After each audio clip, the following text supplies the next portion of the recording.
성경 말씀을 읽어드리겠습니다. 오늘 창세기 1장 1절입니다. 태초에 하나님이 천지를 창조하시니라. 하나님께서 천지를 창조하신 구체적인 내용은 창세기 1장 1절부터 시작하여 창세기 2장 3절에서 모든 창조가 끝납니다. 하나님께서 6일 동안 천지의 모든 것을 다 창조하시고 7일째 되는 날 쉬심으로써 하나님의 천지 창조가 끝나게 되는 것입니다. 이 중에서 창세기 1장 1절은 창세기 1장 2절부터 창세기 2장 3절까지의 내용을 한마디로 표현한 제목에 해당합니다. 모세는 하나님께서 천지를 창조하셨다고 큰 그림으로 1절에 제목을 달아놓고 그리고 2절부터 천지 창조의 구체적인 내용을 기록하기 시작한 것입니다. 그림으로 표현한다면 1절은 큰 스케치에 해당되고 그리고 2절부터는 그 큰 스케치 안을 세부적으로 채워나가고 색감도 집어넣고 해서 그림을 완성해 나가는 그런 과정이다라고 볼 수가 있겠습니다. 그러기에 비록 창세기 1장 1절이 천지 창조에 대해 말하고 있지만 하나님께서 천지를 창조하시는 첫째 날의 시작은 1장 2절부터 시작이 됩니다. 그리고 천지 창조의 끝이 2장 3절이 되는 것입니다. 그러기에 천지 창조에 관한 실제적인 내용은 창세기 1장 2절부터 2장 3절까지다. 이렇게 말씀드릴 수 있겠습니다. 이 가운데 제가 이번 창세기 1장 강설에서 천지 창조의 구체적인 내용에 해당하는 1장 2절부터 2장 3절까지의 내용은 생략하고 지나가려고 합니다. 그 이유는 1장 2절부터 2장 3절까지의 내용을 모두 다루다 보면 일단 강설의 시간이 너무 길어지고 그리고 한편으로는 창세기 1장 1절만을 잘 살펴봐도 1절을 이해하는 틀 안에서 1장 2절부터 2장 3절까지의 내용을 이해하는 데 큰 무리가 없을 것이다 판단하였기 때문입니다. 죄송합니다. 만약 제가 성경 강의를 한다거나 또는 성경 공부의 형식으로 창세기 1장을 다룬다면 아마도 창세기 1장 2절부터 2장 3절까지의 내용을 빠짐없이 모두 상세하게 다루었을 것입니다. 지난 드림팀과의 성경 공부 시간은 그런 방식으로 진행이 되었었습니다. 그러나 이번의 작업은 설교의 형식으로 진행이 되기에 설교의 형식에 맞게 창세기 1장의 기본적인 틀을 이해하고 그리고 그 틀 안에서 우리가 하나님의 천지창조 사역을 어떤 방향으로 이해해야 되는가 여기에 초점을 맞추려고 합니다.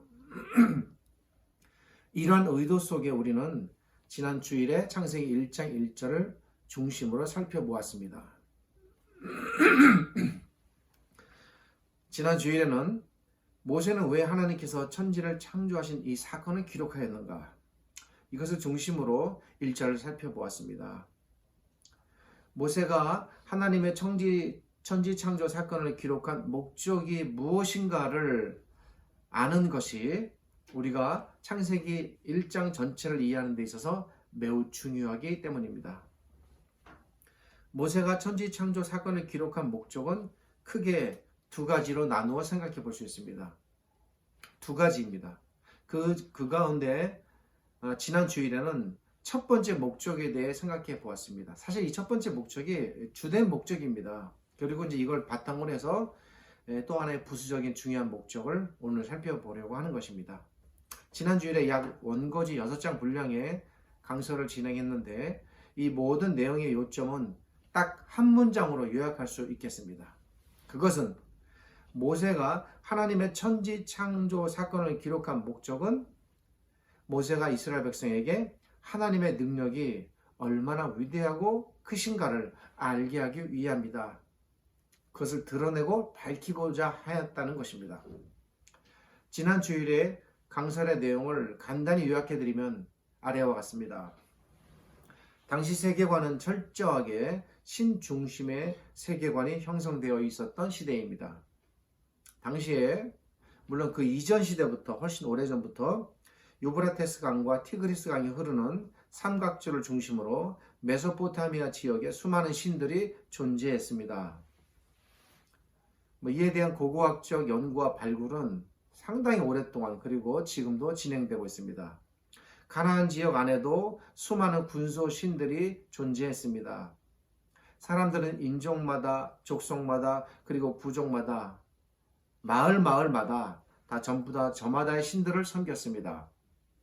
그런데 지금으로부터 약 3,400여 년 전 모세 시대에 가장 강력한 으뜸이 되는 신은 당시 세계를 제배하고 제패했던 태양신이었습니다.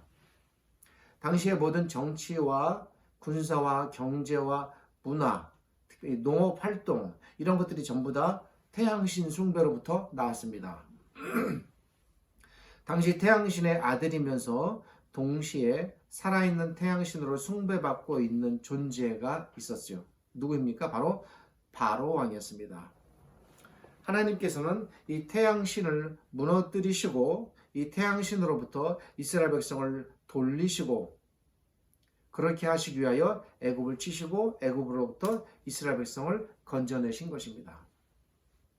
이런 큰 그림 속에서 모세는 하나님의 천지 창조 사건을 가장 맨 앞곳에 기록해 놓은 것입니다.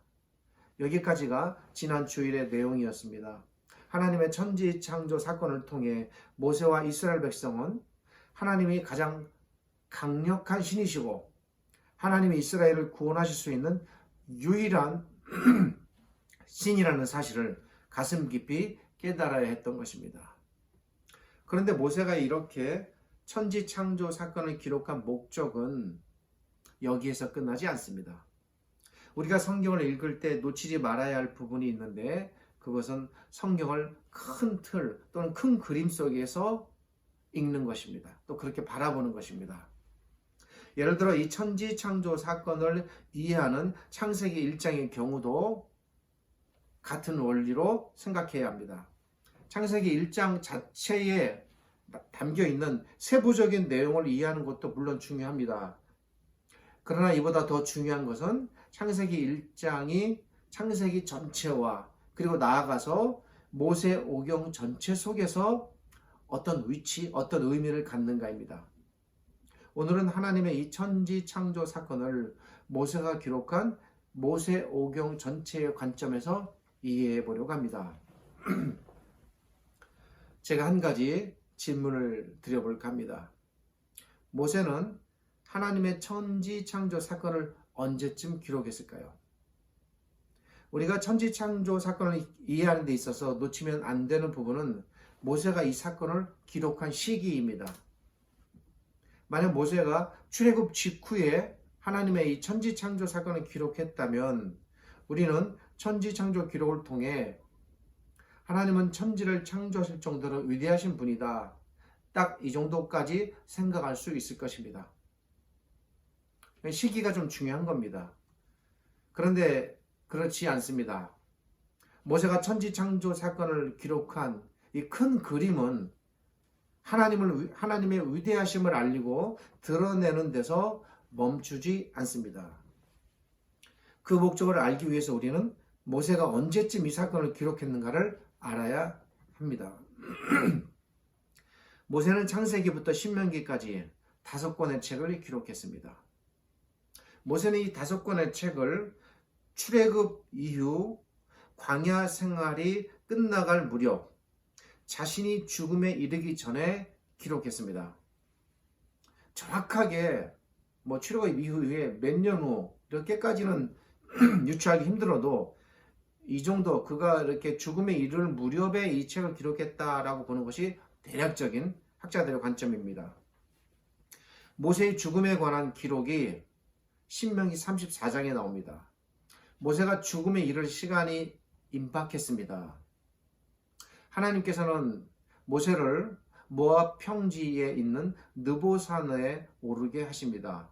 그리고 모세로 하여금 가나안 땅과 여리고성을 보게 하십니다. 이 여리고성은 특별히 곧 여호수아가 점령할 첫 성이 되겠습니다. 하나님께서는 모세에게 가나안 땅을 보이신 후에 너는 그 땅으로 저 땅으로 들어가지 못할 것이다 라고 말씀하셨습니다. 이 하나님의 말씀을 마지막으로 받은 모세는 모압 땅에서 죽음을 맞게 됩니다. 그리고 모세는 그 모압 땅에 묻히게 됩니다. 조금 후에 말씀드리겠습니다만 모세와 개인적으로 이 모압 땅은 매우 연관이 깊은 땅입니다. 모세는 이렇게 죽음에 이르기 전에 그의 생애 마지막에 모세의 오경을 기록하여 이스라엘 백성에게 전하는 것입니다. 이러한 측면에서 볼 때 모세의 오경은 모세가 이스라엘 백성에게 전하는 일종의 모세의 유언과도 같은 것입니다. 사실 영어로 표현하면 이 성경이라는 것이 올드 테스트먼트, 옛 유언이다라는 말입니다. 다른 말로 언약이라고도 표현합니다. 모세가 이스라엘 백성에게 전하는 마지막 유언, 그 유언의 책이 모세 오경, 그리고 그 모세 오경의 첫 시작이 천지창조 사건에 관한 기록입니다. 이 큰 틀로 놓고 볼 때 천지창조 사건에 관한 기록이 모세 유언에 해당한다는 것입니다. 그러게 넓은 의미에서 우리는 이런 관점으로 유언의 관점으로 이 사건을 바라볼 필요가 있습니다. 여러분, 유언이라는 것이 무엇입니까? 유언이라는 것은 죽음에 임박한 사람이 살아있는 사람들에게 마지막으로 당부하는 그의 간절한 심정이 담긴 말입니다. 천지창조 사건이 모세가 이스라엘 백성에게 전하는 유언의 첫 시작이라 할 수 있겠습니다. 그렇다면 천지창조 사건을 이렇게 모세가 전하는 유언이라는 관점에서 볼 때 천지창조 사건은 당시 이스라엘 백성들에게 어떤 의미로 주어졌을까? 이 부분에 대해 생각해 보자는 것입니다. 모세는 자신이 죽음에 임박하였다는 사실을 하나님께로부터 듣고 알게 됩니다. 내가 이렇게 건강하고 건장하고 아직도 몇십 년은 더 살 것 같은데 어떻게 죽어? 이래 생각하지 않았습니다. 내가 이제 하나님께 갈 때가 되었구나 받아들입니다. 그래서 글을 씁니다. 이스라엘 백성에게 당부합니다. 구체적인 유언의 내용을 기록하기 시작합니다. 창세기 1장 1절부터가 큰 틀로 봤을 때 유언의 시작이지만 이제 조금 더 범위를 축소시켜서 구체적으로 그들에게 전달되는 유언의 내용이 주어지게 되는데 좁은 의미의 아주 구체적인 유언의 내용이 시작되는 부분이 창세기 28장부터입니다. 신명기 28장부터입니다. 제가 이제 원고를 신명기라고 적어놓고도 이 창세기에 대한 설교를 하니까 이미 창세기가 제 머릿속에 너무 강력하게 인식이 돼가지고 그렇게 말이 잘못 나갔습니다. 신명기 28장에는 그 유명한 모세 언약의 언약적 복과 언약적 저주에 관한 내용이 기록되어 있습니다. 조금 교회 생활을 오래 하시고 성경을 읽으신 분은 이 신명기에 기록된 언약적 복 저주에 대한 내용을 알 것입니다. 이미 시내산에서 맺은 언약, 이 부분은 지난번 제가 출애굽기 19장부터 24장을 설교할 때에 비교적 소상히 말씀을 드렸습니다. 그 시내산에서 맺은 언약을 모세가 다시 상기시킵니다. 그리고 언약에 충실하라고 말합니다. 언약에 충실할 때 그들이 받을 복이 무엇인가를 알려줍니다. 그리고 언약에 불충할 때 그들이 받을 저주가 얼마나 끔찍하고 무서운가를 또 알려줍니다. 전부 다 유언에 해당되는 것입니다. 제발 이것만은 지켜라 이렇게 얘기하는 것입니다. 이것이 신명기 28장에 아주 길고 소상하게 나와 있습니다. 그리고 이어서 모세의 유언은 신명기 29장과 그리고 신명기의 마지막 장에 해당되는 34장까지 쉴 틈 없이 아주 유언이 잘 기록되어 있습니다. 모세는 신명기 29장에서 이미 시내산에서 맺은 언약을 다시 확립시키기 위해 두 번째 언약을 맺습니다. 두 번째 언약을 맺는다고 해서 첫 번째 언약이 폐기되거나 바뀌는 것이 전혀 아니고 이제 처음 맺은 그 시내산 그 소위 시내산 언약이라고 하죠. 그 시내산 언약을 다시 한번 확신시키는 겁니다. 확인하고 그렇게 해서 확고한 언약으로 이스라엘 백성들이 잊지 않도록 하기 위한 그런 성격의 언약이라고 볼 수 있는데 이것을 학자들은 언약 갱신이다 또 이렇게 표현하기도 합니다. 이 두 번째 갱신되는 언약 바로 모압 언약입니다. 이 모압 언약에 해당되는 내용이 신명기 29장에 기록되어 있습니다.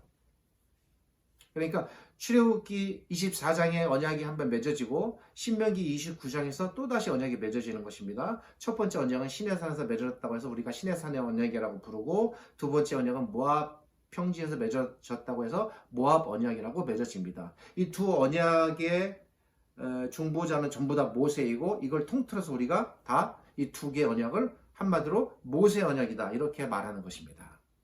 이해가 되시죠? 모세는 모압 땅에서 가나안 땅을 바라보고 죽게 됩니다. 이 모압에 대해 좀 말씀드리려고 합니다. 이 모압 땅, 즉 두 번째 언약 장소에 모세가 묻히게 됩니다. 모압 땅은 이런 의미에서 모세에게 시내산 이상으로 매우 의미 깊은 곳입니다. 가나안 땅에 들어갈 수는 없어도 그 땅을 바라볼 수 있는 땅, 가나안과 가장 가까운 땅, 그런 거 아닙니까? 제가 어디를 가고 싶은데 도저히 거기 갈 수가 없습니다. 근데 그곳이 보이는 곳이 있다면 가장 가까운 데 가서 그것을 바라보고 싶어 하겠죠. 우리나라 남쪽의 최북단이 그런 것 아닙니까? 북한을 떠나온 분들이 가지는 못하고 그곳을 바라보며 살기를 원하는 그래서 그런 곳에 마을이 형성되고 그런 땅이 있는 것처럼 모세의 심정이 그런 것입니다. 이 두 번째 언약이 맺어진 땅, 그 땅에 모세는 묻혀지게 됩니다. 어쩌면 모세는 죽을 때까지 죽는 순간까지 가나안 땅을 잊지 못했을 것입니다. 아니 죽어서도 가나안 땅을 잊지 못했을 것입니다. 자신이 가나안 땅에 들어가지는 못해도 그래도 죽어서라도 가장 가까운 곳에 묻혀 이스라엘 백성이 들어가는 그 모습을 보고 싶어 했을지 모릅니다. 40년의 소망이었고 평생의 소망이었습니다. 그러나 본인은 못 들어갑니다. 모세는 죽어서라도 그 시신이 가나안 땅과 가장 가까운 그 모압 땅에 묻혀서 그 곁에서나마 그 시신도 못 들어가는 겁니다. 모세는 시신조차도 그 모압 땅에 묻혀서 가나안 땅을 곁에서 바라보며 그렇게 묻히길 원했을 것입니다. 이스라엘 백성의 가나안 땅 입성과 무사한 정착을 그렇게 염원하고 소망했던 것입니다. 그래서 모세가 묻히기 원했고 그 결과 묻힌 땅이 바로 모압 땅이었습니다. 이것이 당시 모세의 심정이었습니다. 천지창조 사건을 우리는 이러한 모세의 관점에서 이해해 보려고 합니다. 이제 가나안 땅에 들어가려는 이스라엘 백성에게 모세는 이렇게 당부합니다. 너는 마음을 강하게 하고 담대히 하라. 그들을 두려워 말라. 그들 앞에서 떨지 말라. 이는 내 하나님 여호와께서 너와 함께 하실 것임이라. 반드시 너를 떠나지 아니하시며 버리지 아니하시리라. 신명기 31장 6절. 그의 평생의 유언의 전체 유언의 마지막 부분에 해당합니다. 모세가 이스라엘 백성에게 이렇게 말하는 것입니다. 마음을 강하게 하라. 담대히 하라. 그들을 두려워 말라. 떨지 말라. 이렇게 말합니다. 모세가 전하는 이 유언의 첫 시작은 무엇이었습니까? 천지창조였습니다. 그리고 이 유언의 마지막은 바로 이 부분입니다. 그러므로 이 마지막으로 전하는 유언의 근간이 되는 시작점이 무엇입니까? 모세는 무엇에 근거하여 이스라엘 백성에게 이러한 용기를 줄 수 있을까요? 그저 모세가 없는 것을 지어내요. 그냥 억지로라도 그들을 확신시키고 두려워하지 않기 위해서 막 강제로 설득하는 겁니까? 아닙니다.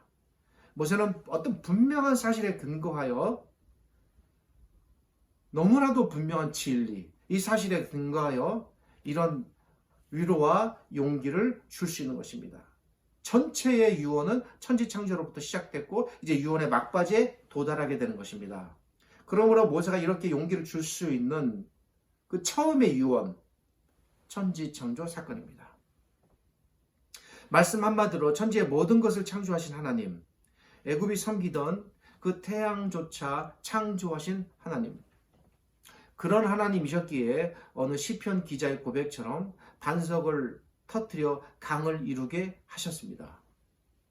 그런 하나님이셨기에 바다를 가르실 수 있으셨고 실제로 바다를 가르실 수 있다는 것을 보여주셨습니다. 그뿐이 아니었습니다. 그런 하나님이셨기에 하늘에서 40년간 양식을 내리기 비처럼 내리게 하시고 의복과 신이 헤어지지 않게 하셨으며 40년간을 자기 백성 모두를 추위와 더위로부터 보호하시고 지키실 수 있었습니다. 그래서 모세는 이렇게 전하기도 합니다. 신명기 32장 9절과 10절입니다. 여호와의 분깃은 자기 백성이라 야곱은 그 택하신 기업이로다. 여호와께서 그를 황무지에서 짐승의 부르짖는 광야에서 만나시고 호위하시며 보호하시며 자기 눈동자처럼 지키셨도다. 하나님의 모든 구원의 능력과 하나님의 모든 전쟁의 승리와 하나님의 모든 보호와 하나님의 모든 도우심의 능력이 어디서 나옵니까? 모세가 처음 시작한 첫 유언의 시작, 무엇입니까? 천지창조 사건입니다. 그러기에 모세가 전하는 것입니다. 두려워하지 말라, 떨지 말라, 용기를 이 사실에 근거하여 모세는 줄 수 있는 것입니다. 그 다음을 또 살펴봅니다. 그럼에도 불구하고 모세는 걱정을 떨쳐버릴 수 없었습니다. 물론 훗날 우리가 성경을 읽어보면 그의 걱정은 현실이 되어 나타나게 됩니다. 마음이 답답했습니다. 이 백성이 어떤 길로 갈지 매우 염려스러웠습니다. 그래서 당부하고 또 당부합니다.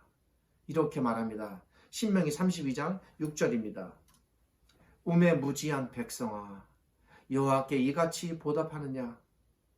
그는 너를 얻으신 너의 아버지가 아니시냐? 그 다음 주목하십시오. 너를 지으시고 세우셨도다. 모세는 하나님께서 자기 백성을 지으셨다라고 말합니다. 그러니 우매무지하지 말라. 물론 한자 성어입니다만 이렇게 말합니다. 하나님께서 자기 백성을 지으셨으니 하나님께서는 아버지가 되십니다. 자기 백성을 지으신 하나님, 자기 백성의 아버지가 되시는 하나님, 이 하나님의 근거를 어디서 발견할 수 있습니까? 천지창조 사건입니다. 하나님께서는 천지창조의 마지막 날이 되는 6일째 되는 날에 무엇을 창조하셨습니까? 무엇을 만드셨습니까? 자신의 형상을 따라 아담과 하와를 창조하셨습니다. 그리고 후에 다루겠습니다만 이 아담과 하와에게서 셋과 노아와 셈과 아브람으로 이어지는 이스라엘 백성을 나게 하셨습니다. 그러니 하나님께서 자기 백성을 지으신 분이라는 말씀 맞는 말씀입니다. 자기 백성의 아버지가 되신다는 말씀도 맞는 말씀입니다. 자기 백성의 아버지가 되시는 하나님, 이 하나님의 아버지 되심의 근거가 무엇입니까? 바로 천지창조 사건입니다. 거기서부터 시작합니다. 이렇게 천지창조를 통해 친히 자기 백성을 지으신 아버지이신 하나님이시기에 자기 백성을 그렇게 간절히 그리고 열렬히 내가 나고 내가 만들었고 내가 지었으니 그에 대한 애착과 간절함이 얼마나 열렬하겠습니까? 어찌 보호 안 하시겠습니까? 이 하나님의 간절하신 보호에 대해 모세가 또 다른 곳에서 이렇게 표현합니다. 신명기 32장 11절과 12절입니다. 마치 독수리가 그 복음 자리를 어지럽게 하며 그 새끼 위에 너풀거리며 그 날개를 펴서 새끼를 받으며 그 날개 위에 그것을 엎는 것 같이 여호와께서 그 다음 주목하십시오. 홀로 그들을 인도하셨고 함께한 다른 신이 없었도다. 이 독수리에 대한 묘사를 어디서 들어보신 것 같지 않습니까? 제가 예전에 출애굽기 19장 사건을 말씀드릴 때 말씀드렸습니다. 바로 그 출애굽기 19장 4절 사건을 모세가 다시 신명기 기록에서 상기시키고 있는 것입니다. 출애굽기 19장 4절에서 모세는 이미 말했습니다. 나의 애굽 사람에게 어떻게 하였음과 내가 어떻게 독수리 날개로 너희를 업어 내게로 인도하였음을 너희가 보았다. 출애굽기 19장 4절의 독수리 이야기는 시간적으로는 출애굽 직후에 일어난 직후에 그 출애굽 일을 상기하면서 그때 관한 일을 묘사한 기록이고, 신명기 32장 12절의 독수리 이야기는 그 후로 40년 지난 후에 이스라엘 백성이 광야에서 일어난 모든 일들을 모세가 회고하면서 묘사한 기록입니다. 모세는 하나님께서 이스라엘 백성을 애굽으로부터 이끌어내실 때부터 광야 40년간 이렇게 독수리처럼 보호하셨다고 말하는 것입니다. 이 독수리의 보호, 이 보호의 시작은 출애굽으로부터 시작됩니다.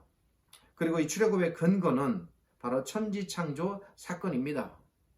천지를 창조하신 하나님, 바로와 그 태양신을 무찌르신 하나님, 그 하나님께서 그러하신 능력으로 애굽을 치시고 이스라엘을 건지신 후에, 그리고 그 능력으로 그들을 광야 40년간 지키고 인도하셨다는 것입니다. 마지막으로 모세는 이렇게 당부합니다. 신명기 32장 39절입니다. 이제는 원고에는 이렇게 썼습니다. 나는 누구입니까? 여호와 하나님입니다. 모세가 아닙니다. 이제는 곧 내가 그인 줄 알라. 나와 함께하는 신이 없도다. 내가 죽이기도 하며 살리기도 하며 상하게도 하며 낫게도 하나니 내 손에서 능히 건질 자 없도다. 하나님의 천지 창조 사건을 기록하면서 모세가 마지막 유언으로 내린 결론입니다. 내가 그인 줄 알라. 무엇입니까? 내가 천지를 창조하신 여호와인 줄 알라라는 것입니다. 그리고 그 천지를 창조하신 내가 너희를 이렇게 건졌고 지켰고 보호하였다. 나 외에는 너희를 건질 자가 없고, 그리고 내게서 아무도 너희를 뺏을 자도 없다는 것입니다. 홀로 나만 하나님이다. 홀로 나만 신이라는 것입니다. 내가 너희를 죽일 수도 있고 살릴 수도 있고 상하게 할 수도 있고 낫게 할 수도 있으며 내 손에서 건질 자가 없다는 말입니다. 내 손에서 건질 자가 없으니까 그 애굽의 바로에게서 하나님께서 건지고 그것을 아무도 못 건드린 거죠. 그러니 나와 함께하는 신, 나와 견줄 신이 세상에 없음을 알라는 것입니다. 오직 하나님만이 신이시며 하나님과 비교하거나 견줄 신이 없고 하나님만이 능히 자기 백성의 모든 삶과 죽음의 여탈권을 한 손에 다 쥐고 계신다는 것입니다. 제가 지난주에 말씀드린 천지 창조를 통해서 드러나는 사실, 하나님의 엄청난 위대하신 능력, 그 안에 담긴 보다 소상한 내용이라 할 수 있겠습니다. 신이나 사람이나 결코 하나님의 손에서 건질 자가 없다라는 말씀입니다. 이러한 하나님의 절대적인 힘, 그분의 절대적인 권능과 능력, 그분의 무한한 힘의 원천, 어디서 나옵니까? 천지창조 사건입니다. 우리는 이러한 관점에서 하나님께서 천지를 창조하신 사건을 큰 틀로 이해해 보길 원합니다. 하나님의 천지창조 사건을 창조론적 입장에서 생명의 시작이나 기원으로 보는 것, 물론 맞는 것이지만 틀리는 것은 아닙니다만 그것은 너무 좁은 이해이고 시야입니다. 제가 볼 때는 너무 안타까운 해석입니다. 하나님께서는 어떤 분이십니까? 여호와 하나님께서는 천지를 창조하신 분입니다. 천지를 창조하신 하나님이셨기에 우리도 창조하실 수 있었고 그리고 창조하셨습니다. 이러한 관점으로 사도 바울도 그분의 천지 창조를 바라보았습니다. 그래서 바울 사도께서 이렇게 고백합니다. 그가 이미 천지를 지으실 때부터 우리 각 사람을 짓기로 마음에 생각하시고 마침내 우리를 지으셨다. 우리를 창조하실 계획을 갖고 우리도 그 창조의 질서 속에서 지으셨다는 사실입니다. 모세가 기록한 천지 창조의 그 사건에서 이제 우리에게로 지금 넘어오는 것입니다. 제가. 그래야 이 말씀이 우리가 뭐 연관이 되지 않겠습니까? 그저 옛날 이야기하고 좋은 소리 듣자고 제가 하는 건 아닙니다.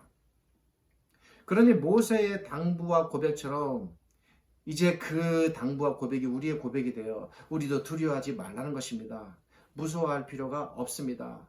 염려와 근심을 떨쳐버리라는 것입니다. 왜입니까? 천지를 창조하신 하나님께서 이스라엘 백성을 지으신 것처럼 우리도 지으신 우리의 아버지가 되십니다.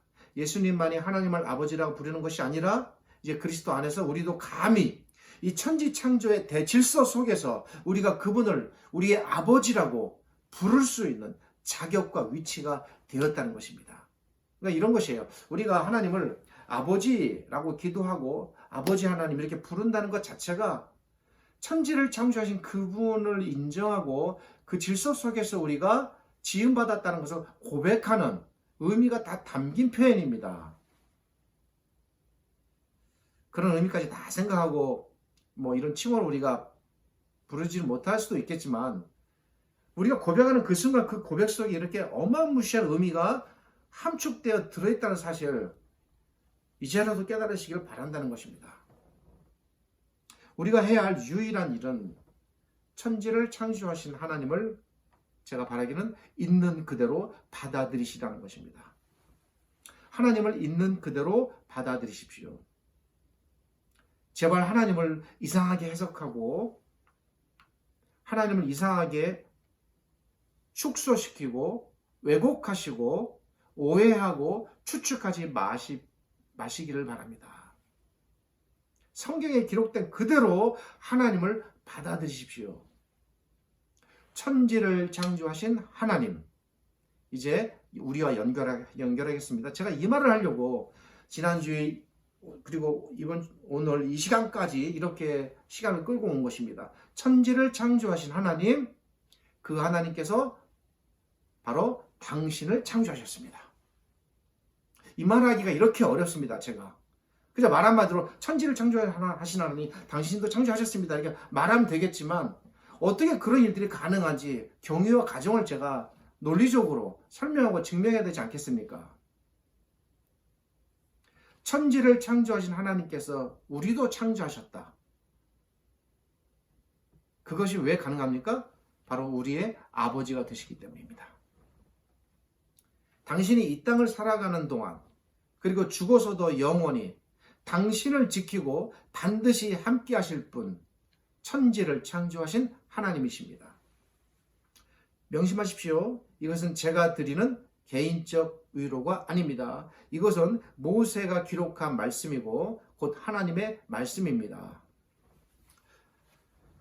이제 마치겠습니다. 창세기 1장에 관한 설교를 2주에 걸쳐서 이렇게 마치겠고 다음 시간은 창세기 2장, 특별히 에덴 동산에 집중해서 에덴 동산을 지으신 목적이 무엇이며 태초부터 가지셨던 하나님의 꿈과 계획은 무엇이었는지, 그리고 하나님께서는 그것을 어떻게 펼쳐나가시는지 에덴 동산에 관한 기록을 중심으로 다음 주의 내용을 살펴보도록 하겠습니다. 마치겠습니다. 하나님 감사합니다. 오늘 말씀을 중심으로 진정 하나님께서 우리를 지으셨고 우리의 아버지가 되신다는 사실을 살피고 배웠습니다. 세상을 지으신 위대하신 하나님, 그 하나님이셨기에 사람을 지으셨고 또 사람을 짓는 가운데 이제 우리까지도 지으셨음을 저희가 고백합니다. 예수 그리스도 안에서 우리가 이렇게 지음 받았기 때문에 우리가 완전히 회복된 존재이고 새로운 피조물임을 깨닫습니다. 아무쪼록 이 땅을 살아가는 동안 우리를 지으신 목적대로 살아가게 하여 주옵소서. 아담과 하와가 그렇게 보였던 그런 모습으로 나아가지 않게 하시고 그런 것을 저희가 반복하지 않게 하여 주옵소서. 진정으로 하나님의 피조물답게 하나님의 자녀답게 그리고 모세의 당부를 따라 우리가 그처럼 우리의 영원한 하나님의 나라 그 나라로 가나안 땅으로 들어가는 진정한 주의 백성들 되게 하여 주옵소서. 지금은 우리 주님 예수 그리스도의 은혜와 죄를 지극히 사랑하시는 아버지 하나님의 크신 사랑과 오늘도 이 말씀으로 우리를 위로하시고 함께 하시는 성령 하나님의 도우심과 함께 하심이 천지를 창조하신 하나님을 나를 지으신 하나님 그리고 나의 아버지로 받아들이는 모든 하나님의 백성들 자녀들 위해 영원토록 함께 하시기를 우리 주님 예수 그리스도의 이름으로 축복하며 기도드립니다. 아멘.